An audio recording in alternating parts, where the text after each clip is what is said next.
That October morning when the phone rang and the bank manager's voice urged me to come over urgently. I had no idea I was about to discover something that would completely change the course of my life. I was sitting in the tiny room my friend Helen was renting me out of pity, staring out the fogged-up window at the street I used to walk when I still had dignity, when I still had a home to call my own, when I still had a family who respected me. I had lived in that degrading situation for 2 years, relying on charity, surviving on the paltry $1,200 a month from Social Security, wearing this same 3 worn-out outfits because I couldn't afford new ones. I was 72 years old and felt like my life was over long before my time. My son James and my daughter-in-law Susan had stolen everything from me. Not just my money, not just my home, but my dignity, my purpose, my reason for being. And the worst part of all was knowing that I had allowed this to happen, that I had trusted them blindly, that I had signed papers without question, that I had believed every lie they told me. But when Richard Morrison, the manager of the First National Bank, told me he'd found something important related to an old account in my name, something inside me stirred. It was as if a tiny spark of hope had been lit amidst all that darkness. I didn't know what to expect. I didn't dare imagine that it could be anything good after everything that had happened, but I got up from that narrow bed anyway, put on my best clothes, which were actually faded and patch-tanned, asked Helen for a ride downtown. When I entered the bank, my hands were shaking so badly I could barely hold the worn purse I was carrying. Richard greeted me with a kind smile and led me to his private office. He closed the door, offered me coffee, and then began talking about a savings account that had been opened over 30 years ago and that no one had touched since. I stared at the man, not quite understanding what he was saying, until he slid a piece of paper across the table showing the balance $162,800. My eyes scanned that number several times before my brain could process what it meant. It was money. It was a lot of money, and it was mine. In that moment, as tears streamed down my wrinkled face and my voice cracked as I tried to thank Richard, I knew my life was about to change again. But this time it would be different. This time I would no longer be the submissive, manipulated victim. This time I would have power. This time I would have choices. And when I finally confronted my daughter-in-law, Susan, when she cried out that question, eyes wide with shock and despair, asking how this was possible, I would finally have the answer she deserved to hear. But for you to fully understand everything that happened, for you to feel the weight of every decision I made, for you to understand why I did what I did, I need to go back a long way. I need to tell you the whole story from the beginning. From the happy days when I still believed family meant unconditional love, to the devastating moment when I discovered my own son was capable of betraying me in the cruelest way possible. Before I continue with my story, I wanted to speak directly to you, the listener. Perhaps you clicked on this video because the title caught your attention, or perhaps because you recognize elements of what I'm about to share in your own life. Whatever the reason, I want you to know you're in the right place. This channel was created as a safe space where real stories of family conflict are shared without judgment or filters. Here you'll find true accounts of ordinary people who have gone through extraordinary situations, stories that will make you reflect on your own relationships, that will move you, and perhaps even help you better understand your own experiences. We're not here to judge anyone, but rather to share experiences that show that family life isn't always like the movies, that love can be complicated, and that sometimes we need to make difficult decisions to protect our own dignity. If you value authentic content, stories that touch the heart and make you think, then this channel is for you. Subscribe now and be part of this growing community where every story matters and where you're always welcome. Together, we'll explore the complexities of family relationships with honesty and compassion. Now, let me take you back to the beginning so you can understand exactly how I arrived at that transformative moment. My name is Margaret Anderson, and I was born in 1946 into a simple Irish immigrant family who settled in Cedar Springs, Ohio. I grew up watching my parents work hard to build a better life, learning from an early age the value of honest work and family unity. I met Thomas, my future husband, when I was just 19. He was a mechanic working in his father's shop on Main Street. Thomas was a man of few words, but with a huge heart, the kind who showed love through actions, not fine words. We married in 1968 in a small ceremony at the local church and began building our life together. We lived at first in a tiny apartment above a bakery where the smell of fresh bread woke us every morning. These were difficult financial times, but we were happy. Thomas worked long hours at the shop, and I got a job as a secretary at Cedar Springs Elementary School. We saved every penny we had, dreaming of the day we could buy our own home. In 1975, our dream came true. We were able to purchase a small but charming house on Maple Avenue. A quiet, tree-lined street where children played on the sidewalk and neighbors knew each other by name. It was a two-story house painted white with blue shutters, a backyard with an apple tree that bore fruit every summer, and a basement that Thomas turned into his personal workshop where he tinkered on weekends. I decorated each room with care sewing curtains, painting walls, transforming that house into an extension of our love.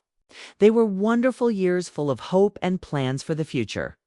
But there was a sadness that loomed over us. We'd tried to have children since we got married, but nothing happened. We saw doctors, underwent treatments, prayed a lot, and we were beginning to accept that we might not have the family we'd dreamed of. Then in 1977, after almost 10 years of marriage, I discovered I was pregnant. It was a miracle. I was 30 and Thomas was 33, and we were finally going to become parents.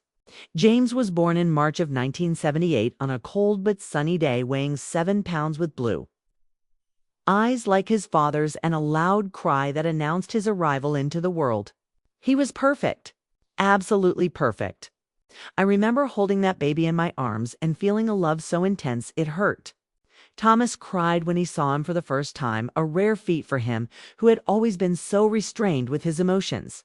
We dedicated our entire lives to that child.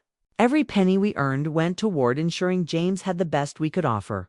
We weren't rich, far from it, but he never went without. He had clean clothes, plenty of food on the table, toys at Christmas books, to read everything a child needs to grow up happy and secure. Thomas worked even longer hours to increase our income, coming home exhausted but always finding the energy to play with his son, to teach him things, to be present. I reduced my school hours so I could better care for James, accompany him to activities, be there when he needed us. James grew up an intelligent and charismatic boy. He did well in school, had many friends, was on the baseball team, and was polite to adults. His teachers always told me how proud they were of him, how he was one of their best students. Thomas taught him mechanics on weekends in the basement, passing on his knowledge, dreaming that maybe one day they could work together. I helped with his homework, prepared his favorite snacks, sewed costumes for his school plays, and was present at every game, every performance, every important moment. We thought we were doing everything right, raising a responsible, grateful, and loving son. And for many years, it truly seemed that way. James was a good son, treating us with respect and affection, helping with chores without complaining, and showing gratitude for what we did for him. There were no signs of what was to come, no indication that one day he would betray me in the most painful way possible.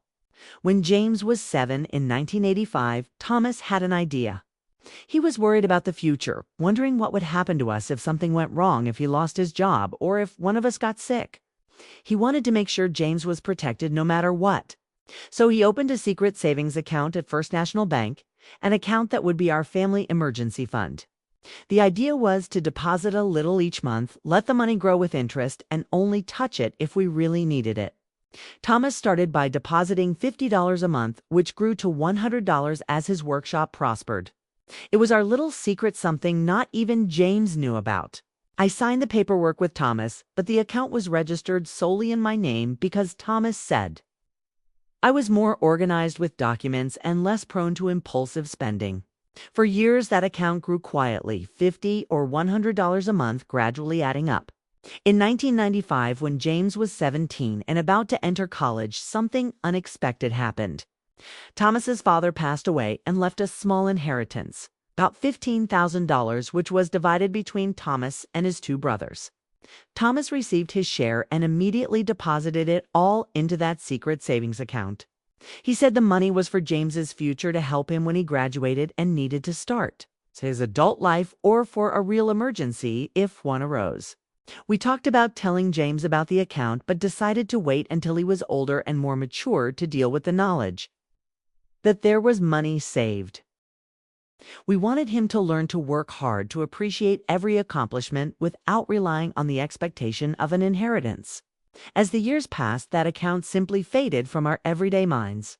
We didn't forget it existed, but we also didn't think about it often. We had other bills for day-to-day, living other more immediate concerns, and that savings account just sat there accumulating. Compound interest month after month, year after year, growing in a way we couldn't even imagine at the time.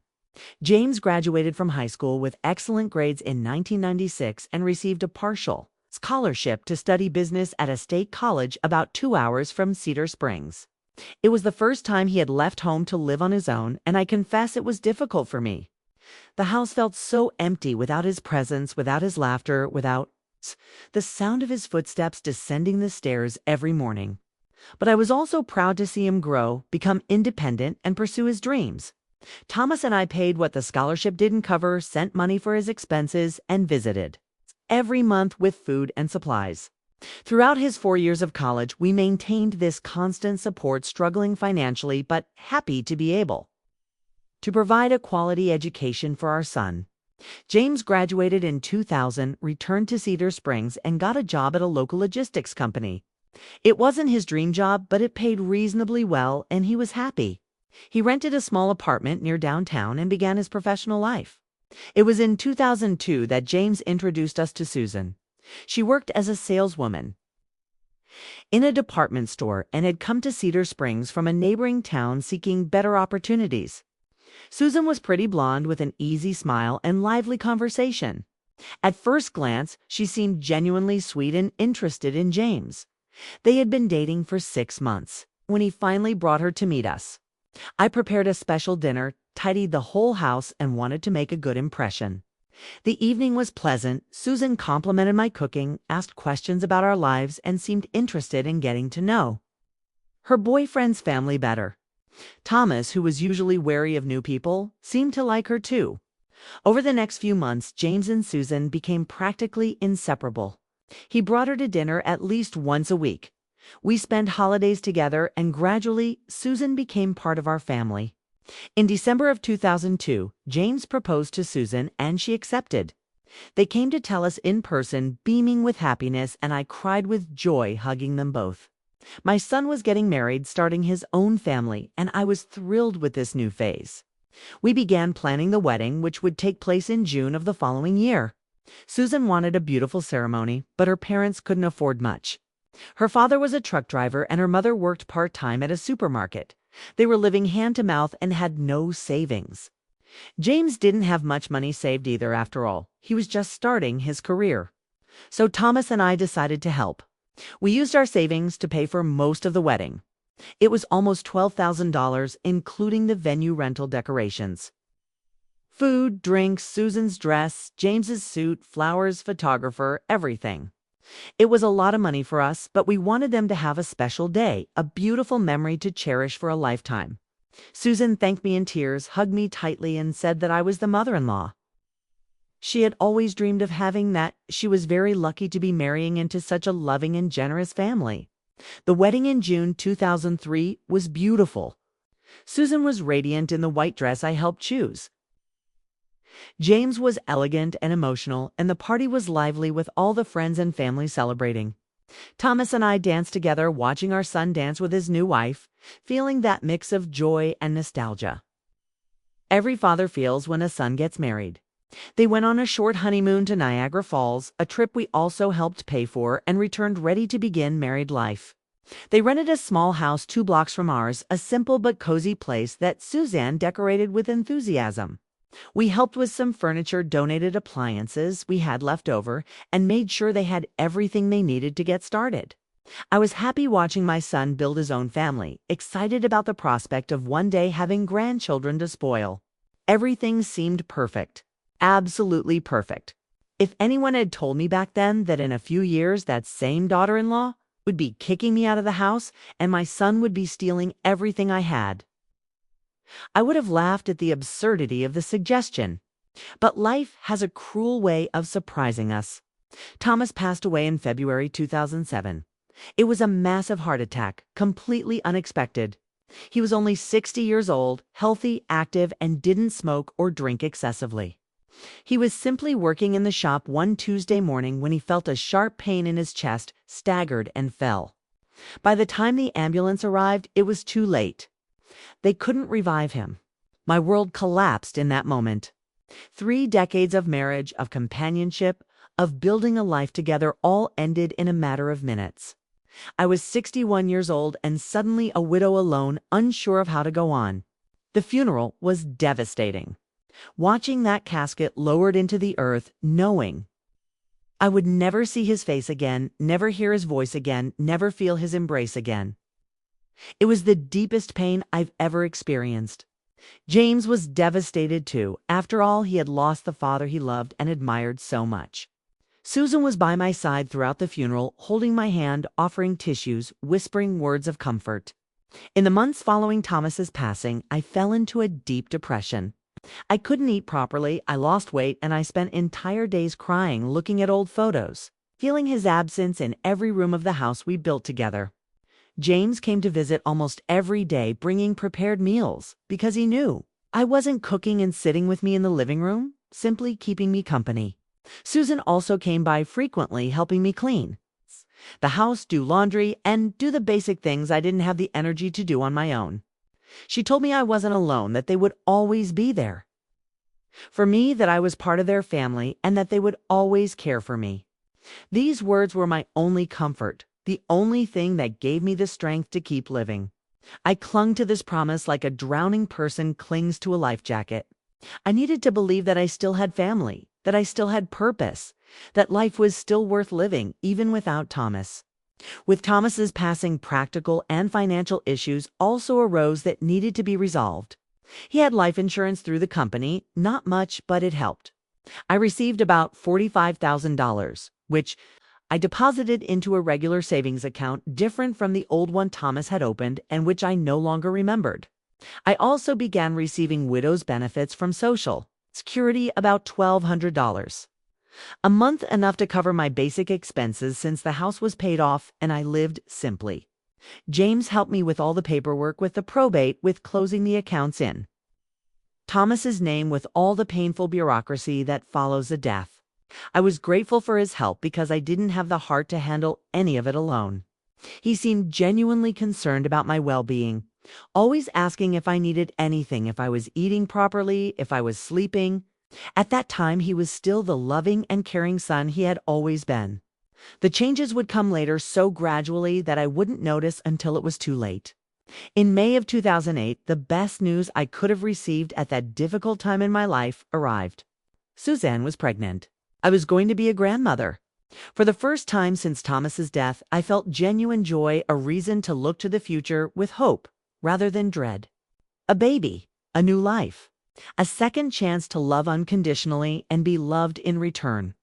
James and Susan were thrilled with the news, and I dove headfirst into the preparations. I helped decorate the baby's room, bought clothes, diapers, bottles, toys, a stroller, a crib, everything they could possibly need. I easily spent about $3,000 of my life insurance money on baby supplies alone, but I was happy doing it. I felt like I had a purpose again. Michael was born in December of 2008, a beautiful baby with chubby cheeks and curious eyes. I held him in my arms in the hospital and silently promised that I would be the best grandmother in the world, that I would give him all the love I had inside me. The first few years of Michael's life were some of the happiest of my life, despite Thomas's absence. I babysat him 3 times a week so Susan could work. I picked him up in the morning, spent the whole day with my grandson, making his meals, changing his diapers, putting him to bed, playing singing songs, and reading stories. Then I'd return him clean fed and happy when Susan got home from work. On other days, I also visited constantly, always bringing them something food. I cooked clothes I saw on sale, toys I found too cute to resist. My house finally had a life again, children's laughter echoing off the walls that had been so silent since Thomas left. I easily spent $500 or $600 a month on diapers, clothes, toys, and other necessities for Michael. It was a lot considering my limited income, but I cut back in other areas to make ends meet. I ate simpler meals, didn't buy myself clothes, and canceled non-essential services. Nothing mattered more than seeing my grandson happy and well cared for. In 2010, Susan became pregnant again. Emma was born in August of that year, a beautiful girl with dark hair and a sweet smile. Now I had 2 grandchildren to love and care for. My responsibilities increased accordingly. I still babysat 3 times a week, but now it was 2 instead of 1, which meant more work, more expenses, more energy required. I was 64 and beginning to feel the weight of age arthritis appearing in my hands, my knees aching when climbing stairs, fatigue creeping in more quickly. But I ignored all of this because I loved those children with every fiber of my being. They called me Grandma Maggie and ran into my arms every time they saw me. Susan always thanked me for my help, saying she wouldn't know what she would do without me, that I was a blessing in their lives. James also expressed gratitude, hugging me and telling me I was the best mother and grandmother in the world. These words filled me with purpose and meaning. It was also in 2010 that the first seeds of betrayal were planted, but I didn't notice at the time because they were so subtle, so disguised as genuine family concern. James came to visit me on a Sunday afternoon in November. It was a cold, rainy day, perfect for staying indoors, drinking hot chocolate. We sat in my kitchen, and he began to casually chat about how tight things were financially for them. His company had cut some benefits due to the economic downturn, and Susan had left her job permanently to care for their 2 children.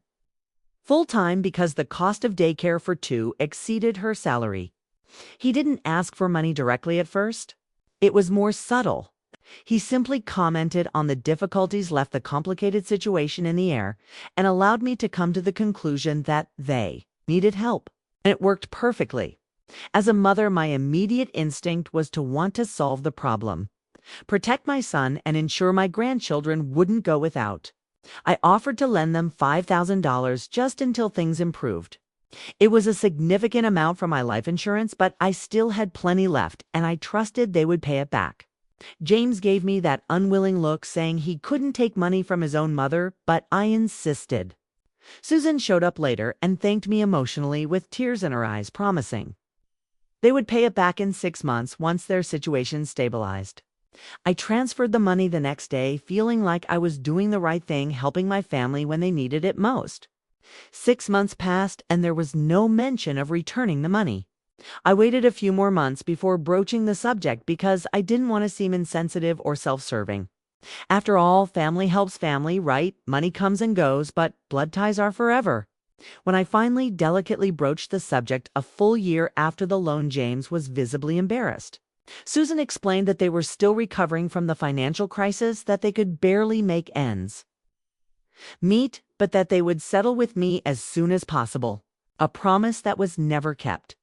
Instead, a few months later came another request, $3,000 to fix the car that had broken down, which they needed for James to go to work. I hesitated a bit this time, but Susan reminded me of everything I did for them, how much time I spent with the children, and suggested that perhaps the money was a form of compensation for my babysitting work, which would cost much more anywhere else. I eventually gave in and transferred the money. After that, the requests became more frequent. $2,000 for Emma's medical emergency, which their insurance didn't fully cover. $4,000 to pay off credit card debt that was carrying sky-high interest rates and threatening to destroy their credit. $1,500 to fix the leaking roof. $800 to buy school supplies and a uniform because Michael was starting school. There was always a reason, always an emergency, always an urgent need.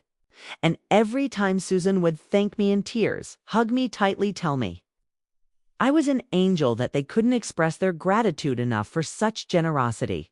This gratitude filled me with purpose. I felt I was being useful, that I was making a real difference in my family's life, that my money was serving a greater purpose than simply sitting in an account. I didn't realize at the time that I was being systematically manipulated, that every Emotional thank you was calculated to make me more willing to help next time that their gratitude was a tool of control. I saw only love, only family together, only the need to protect those I loved. In 2013, the situation escalated to a new level. James and Susan announced they wanted to buy a bigger house. Their current twabdroom home was becoming too cramped for a family of 4. Michael was already 5 and needed his own room, and 3-year-old Emma also needed her own space. They had found the perfect property, a beautiful 4-bedroom home in a prime area of Cedar Springs with a spacious backyard, a 2-car garage, and a safe neighborhood with good schools. It was the American dream, the ideal home for raising a family. The problem was the down payment. They needed $25,000 for a down payment and mortgage approval. $25,000. It was more than half of my remaining balance on Thomas's insurance. I hesitated for the first time, feeling a pang of anxiety at the thought of giving away so much at once. But before I could voice my concerns, Susan came to visit me personally. She sat with me in my kitchen, held my wrinkled hands in hers, looked me in the eye with an expression of sincerity and affection, and began to talk about how this house would be for the whole family, not just for them. She said I would have my own room there, decorated anyway. I wanted that I could stay whenever I wanted, that it would be my home as much as theirs. She painted an idyllic picture of family weekends, barbecues in the backyard, with the kids playing Sunday afternoons, watching movies together. Magical. Christmases around the tree in the spacious living room. How could I say no to that? How could I deny my son the chance to give my grandchildren a better home? It was my money, but it was also theirs, because family shares everything, because what's mine is theirs, and vice versa. I transferred the $25,000, and this time we didn't even mention the word loan. Susan said it was an investment in our family, a gift of love, and that I would always have a special place in that house I helped buy. They moved in October of 2013, and for a few glorious months, everything seemed wonderful. I actually had my own room in the new house, furnished with a comfortable queen-size bed, a nightstand, a small closet, and even a few paintings on the walls chosen especially for me. I spent practically every weekend there helping Susan with the housework, cooking elaborate meals for the family, and babysitting the children when James and Susan had time to go out alone. I took Michael to and from school when they asked and stayed with the children when they had commitments. I felt like an essential part of that family, useful, loved, needed. My life had meaning again. The loneliness I felt in my empty house had an antidote in the form of that noisy, lively family. But slowly and inexorably, things began to change. So gradually that at first I thought I was imagining it being overly sensitive, misreading situations. It started with Susan's small comments about my handling of the children. She said I spoiled Michael too much, that I gave Emma too many sweets, that I was interfering with the discipline they were trying to establish. When I cooked, she started complaining that I used too much salt, or that it wasn't the way the family liked the dish. If I did laundry to help, she'd review everything, saying I hadn't separated the colors correctly or used the wrong detergent. Nothing I did was completely right. There was always something to criticize, something to fix. I began to feel uncomfortable in the house that was supposedly mine, too. Then came the suggestions that perhaps I was visiting too often. Susan would casually mention that they needed more time as a nuclear family, just the 4 of them, without outside interference. When I called to make plans to visit them on the weekend, excuses began to emerge. They had other plans already made. They were very tired and needed rest. The children had a lot of homework and activities. It was better to postpone them for another time. Each rejection hurt more than the last. I had given money for that house, believing it would be a space for all of us, and now I was being gently but firmly pushed out. I tried not to take it personally. I convinced myself it was just an adjustment phase, that they needed to settle into their new home, find a routine, and then things would return to normal. I continued to babysit when asked, continued to show them gifts, continued to do everything I could to show love and support. But the distance only grew. James began to avoid deeper conversations with me, answering questions in monosyllables, always too rushed to sit down and have a real conversation. Susan grew even colder, treating me with clipped politeness instead of the warm affection of the early years. The children, innocent of all the tension, still welcomed me happily, but I noticed they were quickly ushered into another room. When I arrived, as if my influence over them needed to be limited. The pain of rejection grew with each passing day, but I didn't know what to do to fix it. I asked if I'd done something wrong and received only vague denials and assurances that everything was fine, contradicted by their every action. In 2015, my health began to decline more noticeably. The arthritis that had previously been merely a nuisance in my hands spread to my knees, hips, and shoulders. Some days I would wake up in such pain that I could barely dress myself. Showering became a challenge, climbing up and down stairs was torture, and doing basic household chores exhausted me. My two-story house with steep stairs became a constant obstacle. Besides my physical limitations, loneliness was consuming me. I would spend entire days without speaking to anyone beyond brief conversations at the supermarket. The house that had been so full of life with Thomas and later with frequent visits from James and the children was now a silent mausoleum of memories. I would stare at the walls and see ghosts from the past, hear echoes of laughter that no longer existed. I was 69, widowed, increasingly isolated, dealing with chronic pain, living in a house too large for my needs and diminished abilities. That's when James came up with a suggestion that seemed to make perfect sense at the time, but which I now recognize as the beginning of their plan to completely rob me. He arrived unannounced on a Saturday afternoon, a rare occurrence these days. He sat me down in the living room and began talking about my difficulties, about how the house was clearly becoming too much for me to manage alone, about how expensive and laborious the maintenance was. He suggested I consider selling and moving to a smaller, more manageable place, perhaps a ground floor apartment where I wouldn't have to climb stairs, with less space too. Clean, more suitable for a woman my age living alone. On the surface, the suggestion was sensible and came from a place of genuine concern. That house really was proving difficult to maintain, and I was so alone there, surrounded by painful memories of happier times. Perhaps a fresh start in a new place was exactly what I needed. James offered to help me find a suitable apartment to handle all the logistics of moving, to ensure I got a good deal on the sale. He seemed so attentive, so concerned for my well-being. How was I to know this was a meticulously planned trap? How could I have imagined that my own son was looking at my house, not with concern but with greed, calculating how much money he could make from the sale? I agreed to the idea, grateful for the help and apparent concern. It was one of the worst decisions of my life. We put the house on the market in June of 2015. It was an emotionally devastating process. Packing up decades of memories, deciding what to keep and what to discard, preparing the house for potential buyers. Every room held history, every corner held memories. The backyard where James played as a child.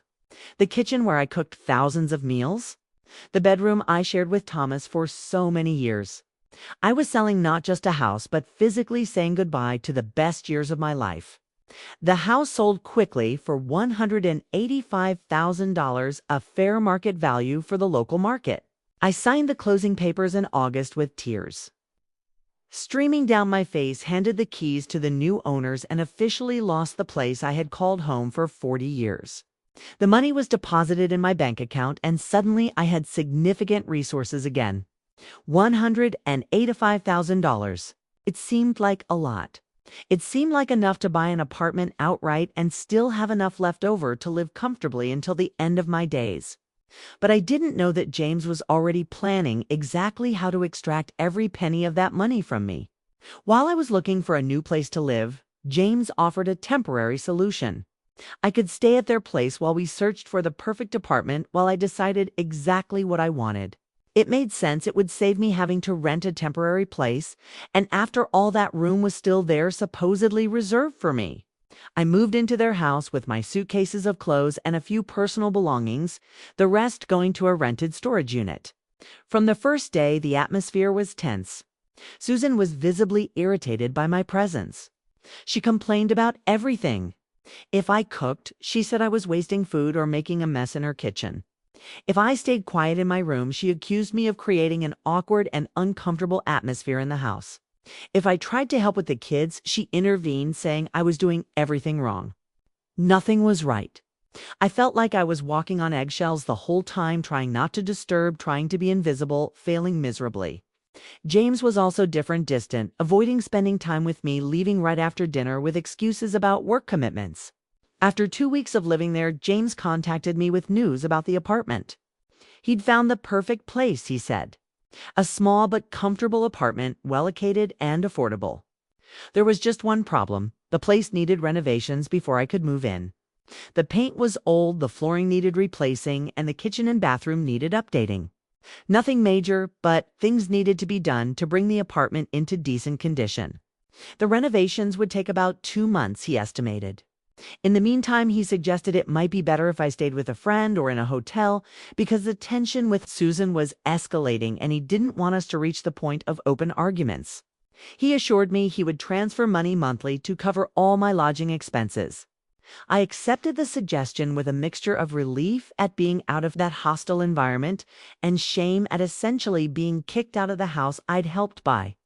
I called Helen, my longtime friend, vaguely explained the situation, and she generously offered to let me use the guest room in her house.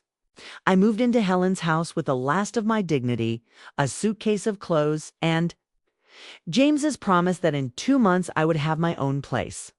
Helen was wonderful, treating me with kindness and understanding, never asking intrusive questions about why I was there. I waited for news about the apartment. 2 months turned into 3. 3 turned into 4. James's monthly payments began arriving smaller than promised and late. When I asked about the apartment, he always had a new excuse. The contractor was late. Unexpected structural issues had arisen that needed to be addressed first. The bureaucracy for approval of certain renovations was taking too long. I had to wait for approval from the city. Materials were in short supply. There was always a plausible reason for the delay, always a valid reason for more delay. And I wanted to believe. I needed to believe. Because accepting the alternative that my son was deceiving me was too painful.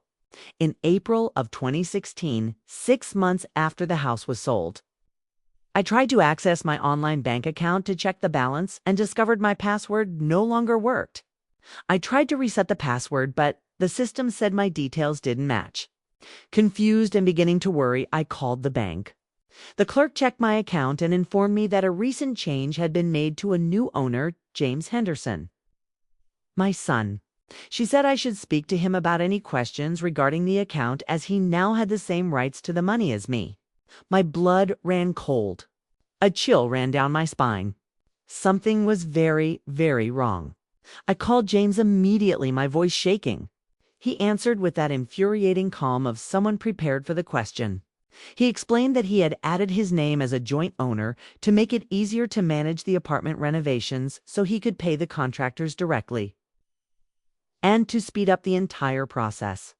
He said it was standard procedure for this type of situation and reminded me that I had given him general power of attorney, authorizing him to act on my behalf in financial matters. I had actually signed this power of attorney a few months earlier, when he said he needed to sign documents related to the apartment on my behalf since renovations were taking place. While I couldn't be there physically, I asked to see complete account statements. James stalled for weeks with various excuses until finally, under my constant pressure, he brought me some paperwork. I sat at Helen's kitchen table and began reading the numbers, my heart sinking with each line. According to James, the apartment had cost $90,000 up front. The renovations were costing another $45,000.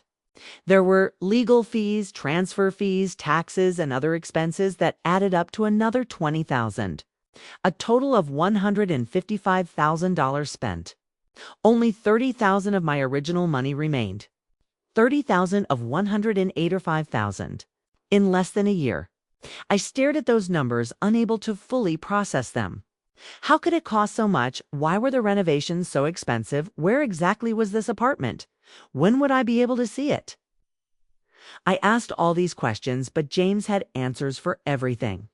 The apartment was in a valued area, hence the high price. The renovations turned out to be more extensive than expected because they found problems with the electrical and plumbing systems that had to be fixed for safety reasons. It was best not to go see it during the construction because it was all messy and I could get hurt. A few more weeks and everything would be ready. He assured me that the remaining $30,000 would be more than enough for me to live comfortably, that he had wisely invested my money in an apartment that would be mine for the rest of my life. Another 2 months passed and I remained at Helen's house, and she was beginning to show signs of fatigue with the situation. Not because I was a bad person, but because hosting someone indefinitely, even a dear friend, is a burden. I could see the tension in her eyes, the worry about her own finances, the desire to have her home back to herself. I felt like an intruder, a burden, an unwanted presence, even though she never explicitly said so. He called James almost every day and always received the same evasive response. 1 more week? They're finishing the final details. Just the final inspection is missing. It'll be ready soon. Until one day in July of 2016, James simply stopped answering my calls. He sent messages that remained in the view but went unanswered. Susan didn't answer either. It was as if they had disappeared from view. Desperate, I went to their house. I rang the doorbell repeatedly. I knocked on the door. I called. Finally, Susan opened the door, but only a crack her body, blocking the entrance as if I were an unwanted saleswoman. Her expression was hard, cold, completely different from the warm persona she'd maintained for years. She coolly told me that James wasn't there and that I needed to stop bothering their family. When I asked about the apartment, when I could move in, what was happening with my money, she looked at me with something close to contempt.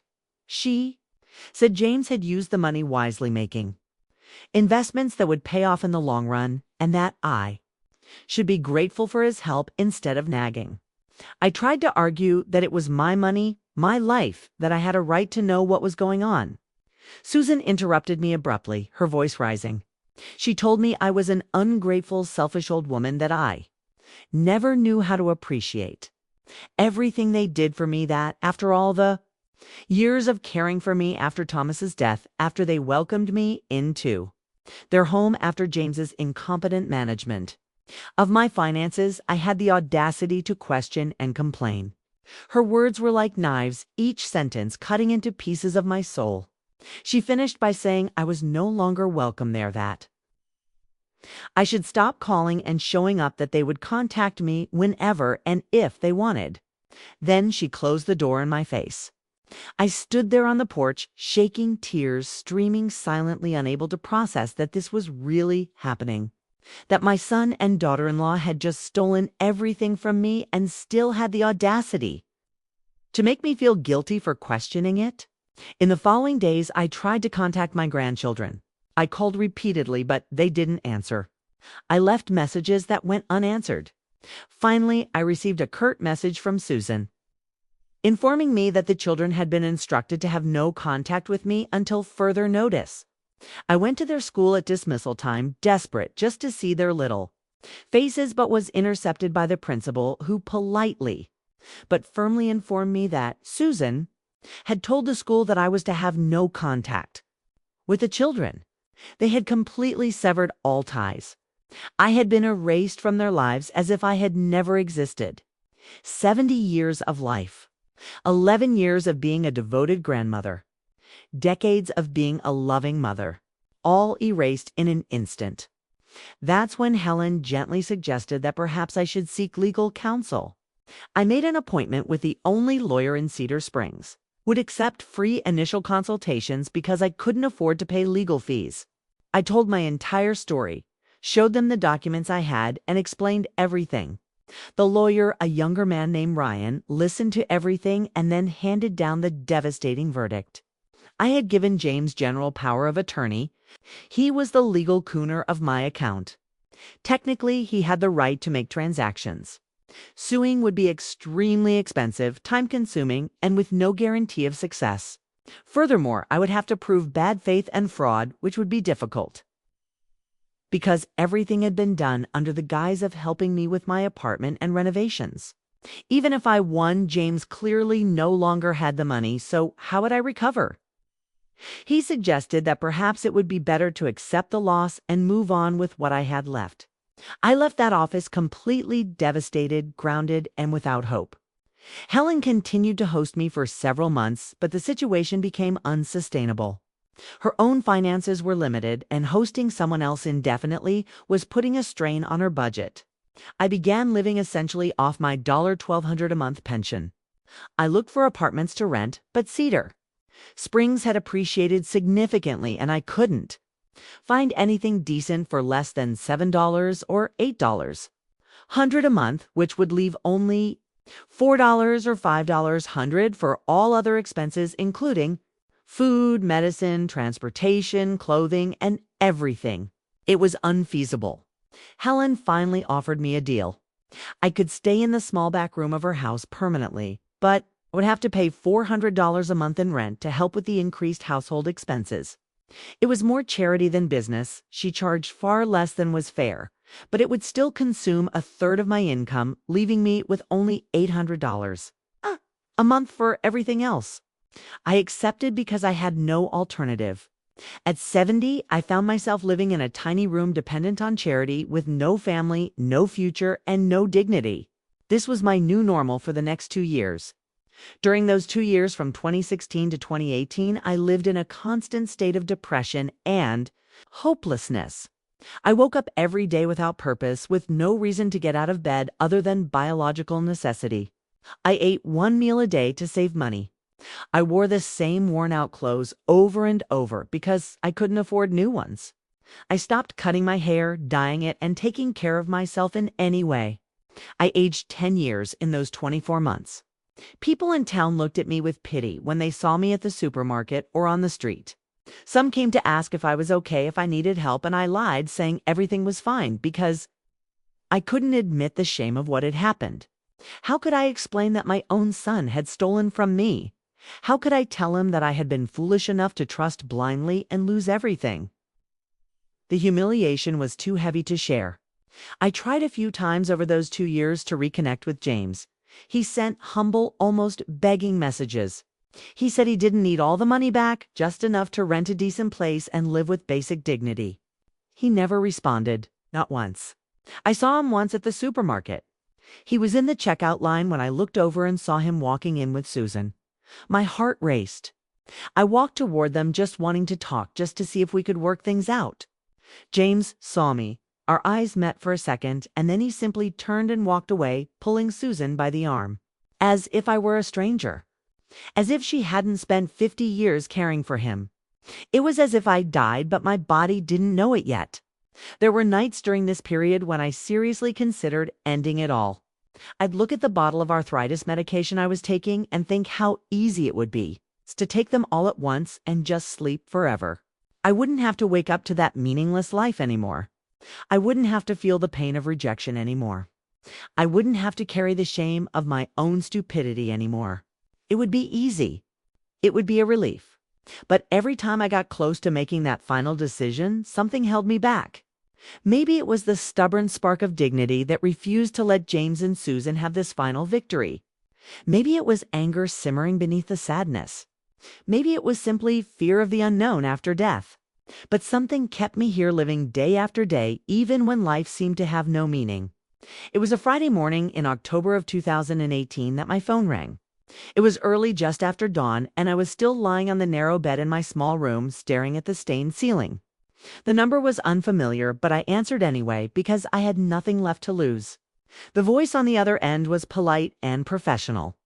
It was Richard Morrison, manager of the First National Bank of Cedar Springs. He apologized for calling so early, but said it was important. He needed to speak to me urgently about a bank account. My first thought was that something had gone wrong with my checking account where my retirement account was held. But Richard explained it was about another account, an old savings account they had discovered during an internal audit. An account in my name that had been inactive for many years. I frowned and said I had no other accounts besides my basic checking account.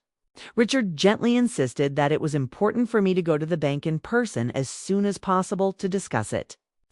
There was something he needed to show me.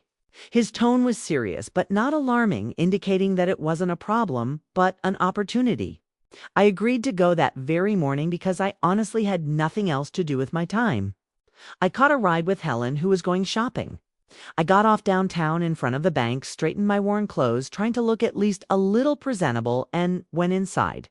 Richard greeted me personally at the reception desk, a man in his 50s with graying hair and a kind expression.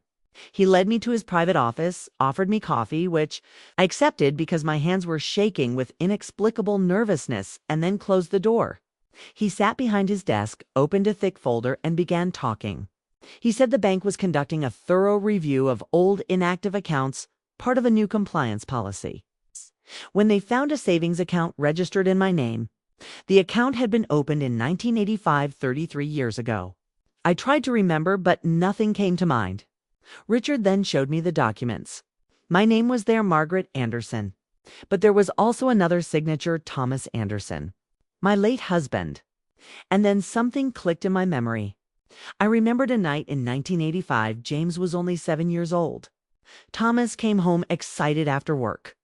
He'd had a conversation with a colleague about financial planning, about securing his children's future.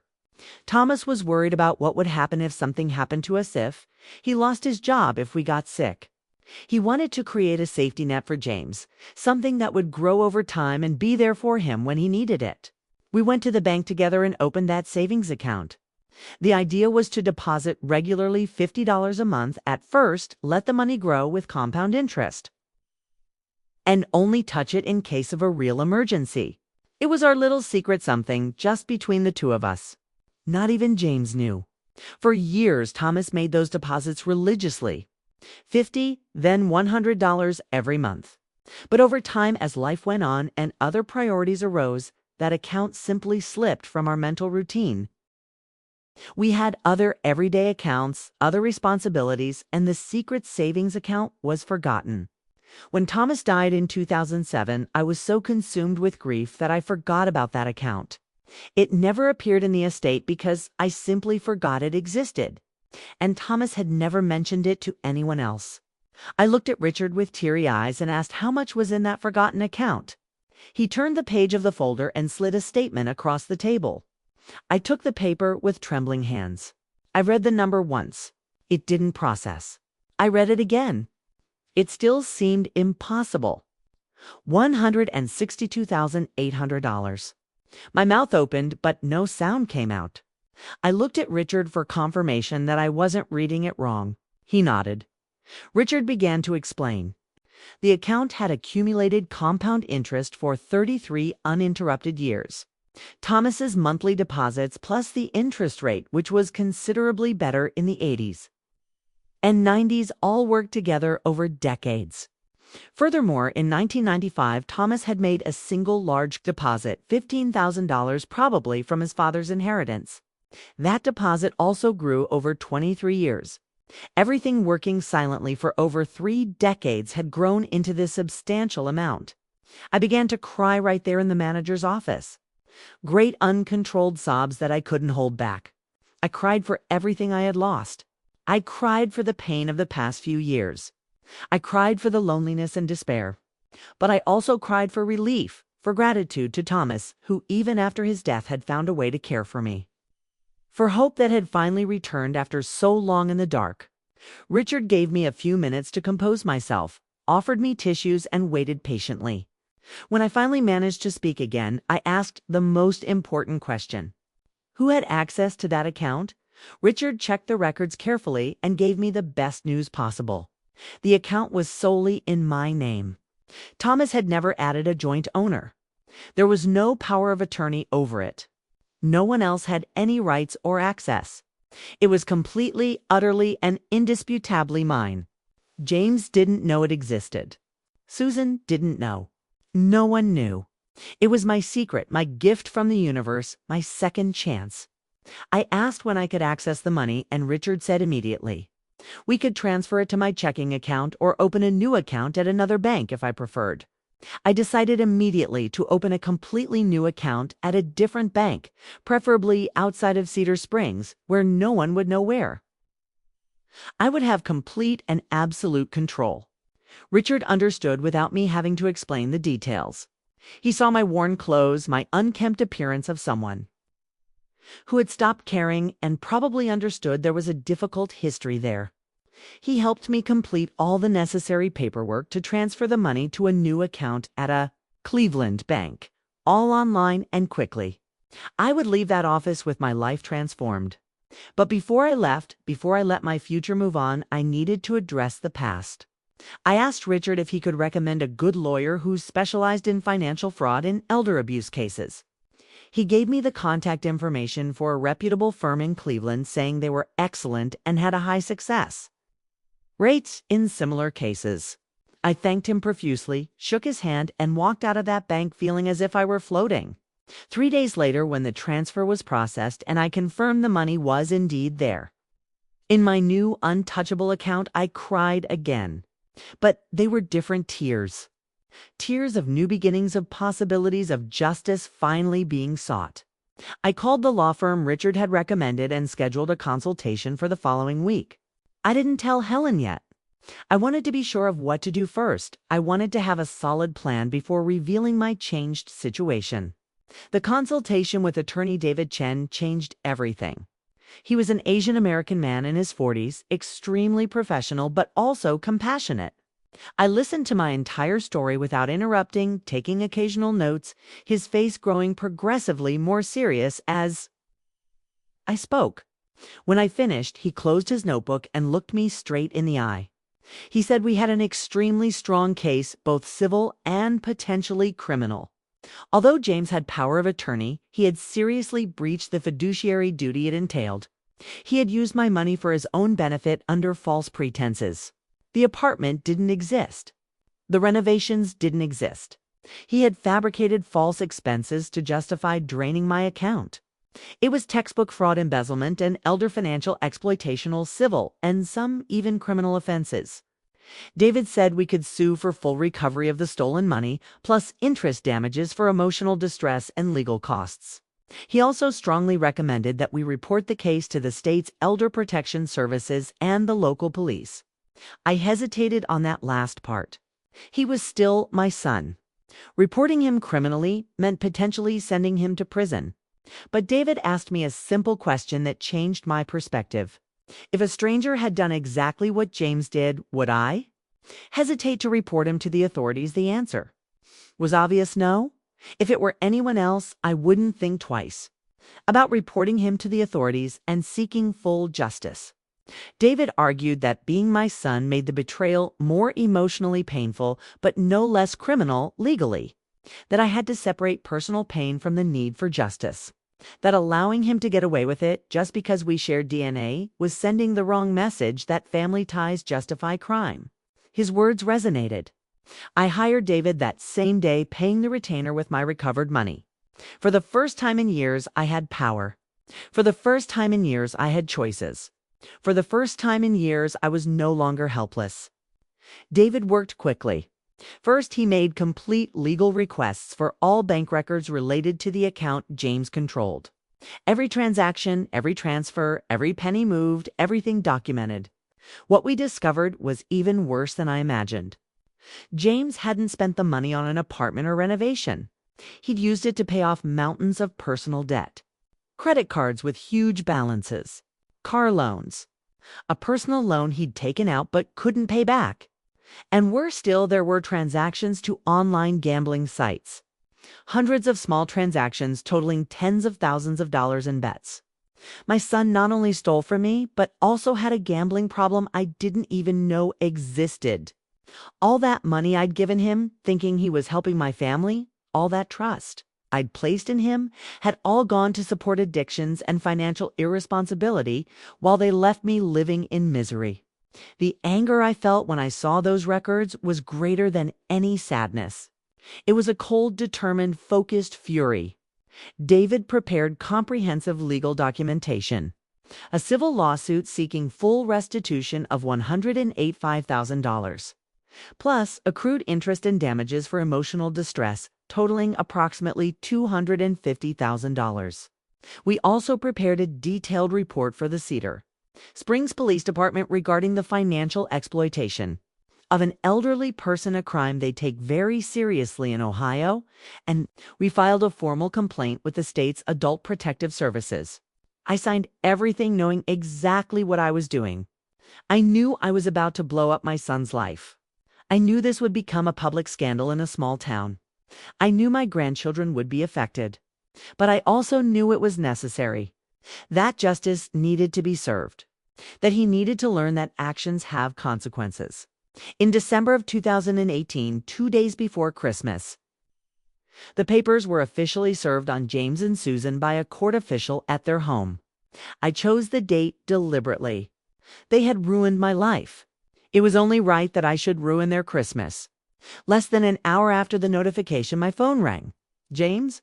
For the first time in over 2 years, he was calling me. I answered but didn't say anything, just waited. His voice was unrecognizable, loud, desperate, almost hysterical. He screamed, asking what the hell I was doing, how I could afford a lawyer, how I could do this to my own son, to my grandchildren. He said I was destroying the family, that I was being cruel and vindictive, that he was going to jail. He continued shouting accusations and denials for several minutes without stopping to breathe. When he finally paused, I responded calmly, calmer than I thought possible. I said I was doing exactly what he had done to me, reclaiming what was mine, seeking justice.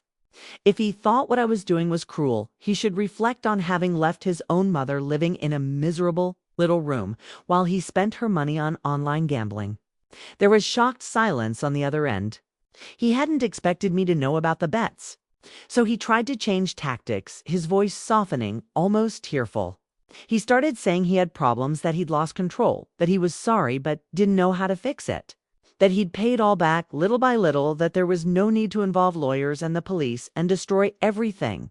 But it was too late for regret. Too late for apologies. I hung up mid-sentence. Susan showed up at Helen's house the next day with the children.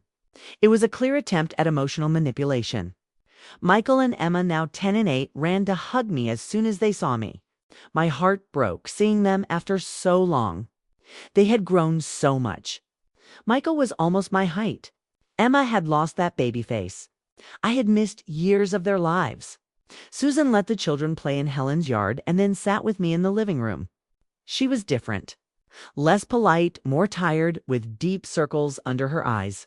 She began by saying she understood my anger, but that I needed to think about the children. If the case went forward, James would be convicted. He could go to prison. The family would be publicly destroyed. The children would lose their father, growing up with the stigma of having a criminal father. She painted a devastating picture of the consequences for innocent people. She ended by saying that if I dropped the case, they would find a way to pay me back gradually over the years. I looked at her and saw the perfect irony. For years, she manipulated me with pretty words, empty promises, and calculated emotional appeals. And now she was trying the exact same tactic. But it wasn't working anymore.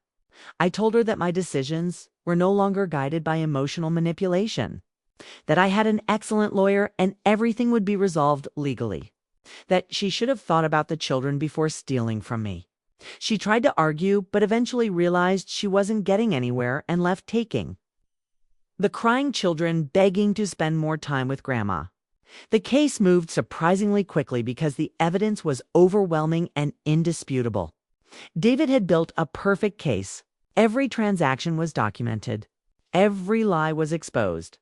Every broken promise was proven with official paperwork. James tried to hire a lawyer, but without resources, he was limited to a public defender who frankly didn't have much to work with. The preliminary hearing took place in February 2019. I was there sitting behind David, staring at my son across the room. He looked 10 years older, defeated, unable to look me in the eye. His lawyer tried to argue that James had acted in good faith, trying to manage the resources of an elderly mother who was unable to do so herself.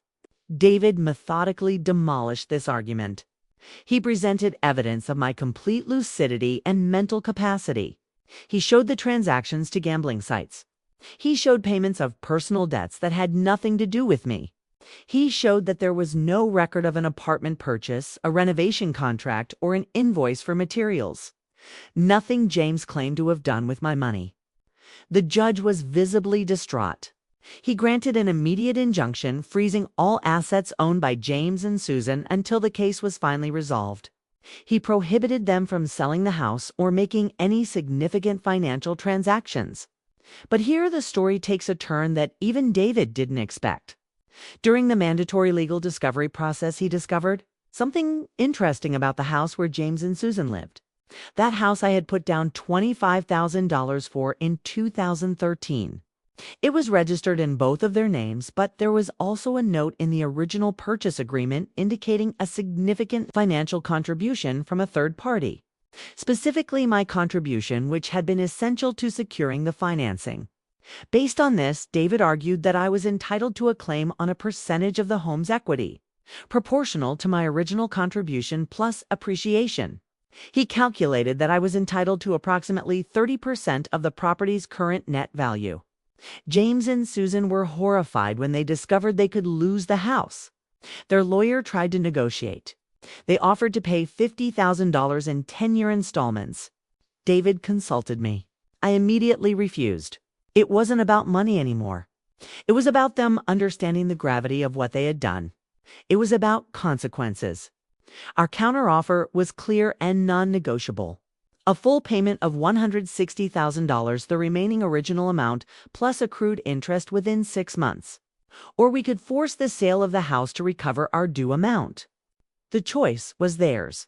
While the legal battle was unfolding, my personal life was undergoing a dramatic transformation. With the money securely in my account, I was finally able to rent a decent apartment.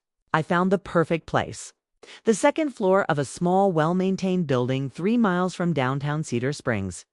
2 bedrooms, a spacious living room, a modern kitchen, a renovated bathroom, and a small balcony overlooking the park. I signed the lease and moved in March 2019. I bought new furniture, decorated. Carefully chose colors that made me happy and hung pictures I loved. For the first time in years, I had a real home that was completely my own, a space. I controlled completely a place where I wasn't an unwanted guest or a burden. Helen was genuinely happy for me. Our friendship, which had been so tested during my years of addiction, began to heal. I was finally able to repay her generosity by helping with her own expenses, giving meaningful gifts, and showing tangible gratitude. I also began therapy with Dr. Patricia Rodriguez, a psychologist specializing in family trauma. I knew I needed to process everything that had happened in a healthy way. The 6-month repayment deadline was approaching, and there were no signs that James and Susan would get the money. Yes, they had equity in the house, but they couldn't get a loan because their credit was destroyed by the debts they'd accumulated. The house was officially put up for sale by court order. It was a public and humiliating process for them. The entire small town knew about it. Cedar Springs was a place where everyone knew everyone, so the scandal spread quickly. Rumors and gossip circulated freely. The once-respectable Henderson family was imploding in financial and legal disgrace. Some people harshly judged me, saying that a real mother would never do that to her child no matter what. But there were many more people who supported me. People who had their own stories of family exploitation, who understood the pain of being betrayed by the one you love. Helen became my biggest advocate, telling anyone who would listen how I had survived years of abuse and neglect. The house sold in June of 2019 for $320,000. After paying off the remaining mortgage, legal fees, and taxes, approximately $180,000 remained. Of this amount, $160,000 came to me as ordered by the court. The remainder, just $20,000, was split between James and Susan. With this money, they bought a much smaller house in a less upscale part of Cedar Springs. They moved to a new neighborhood, changed schools for the children, and completely changed their lifestyle. James also lost his job when the company found out about the criminal case. They didn't want an employee with legal issues related to fraud. Susan had to return to work full-time, something she had avoided for years. The children switched to regular public school after years of private schooling, which they could no longer afford. Their lives were turned upside down. I felt no pleasure in their suffering, but I also felt no guilt. They created this situation with their own choices and actions. The criminal aspect of the case also progressed. The district attorney decided to pursue charges against James for financial exploitation of a vulnerable elderly person and embezzlement, both serious crimes in Ohio. James eventually accepted a plea agreement to avoid trial, and a possible longer prison sentence. He was sentenced to 3 years of probation, 500 hours of community service, a mandatory gambling addiction therapy program, and a $10,000 fine to the state. He was left with a permanent criminal record that would hinder any future employment in positions requiring trust or handling money. I didn't impose this. These were legal consequences of his own actions enforced by the justice system. After everything was legally resolved and concluded, I spent months simply living and rediscovering. Thank you very much. And rediscovering laughing. I traveled for the first time in decades. I saw the Grand Canyon, California beaches, New York museums, Colorado mountains.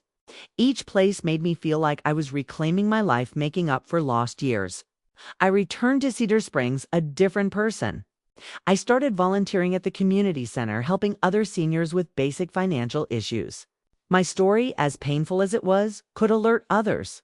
How many were being exploited by family members and didn't know how to seek help? A year later, I received a handwritten letter from Michael saying he missed me. It made me cry. I wrote back saying I'd love to see him but needed his parents' permission. To my surprise, Susan called a few days later and proposed a conversation. She and James had been in intensive therapy. They wanted to find a way to move forward, especially for the children. I accepted, but made it clear that it would take time to rebuild trust. We had an awkward lunch where James finally apologized genuinely.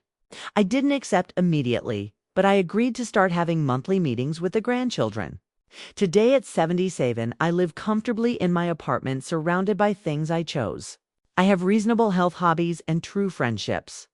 I see my grandchildren regularly within boundaries that protect my well-being. James and Susan are part of my life, but they no longer dictate it. That moment at the bank when Richard showed me that forgotten bill changed everything. It was the possibility of choice, dignity, and a future. It was the chance to fight injustice. It was an opportunity to rediscover myself beyond being a victim. Looking back, I know many judged my choices. But ultimately, each person must make choices that allow them to sleep peacefully. I chose justice to regain dignity. I eventually chose to make room for a relationship because the children didn't deserve to pay for their parents' mistakes. But above all, I chose to put myself first for the first time in decades. I learned that love isn't about allowing yourself to be exploited.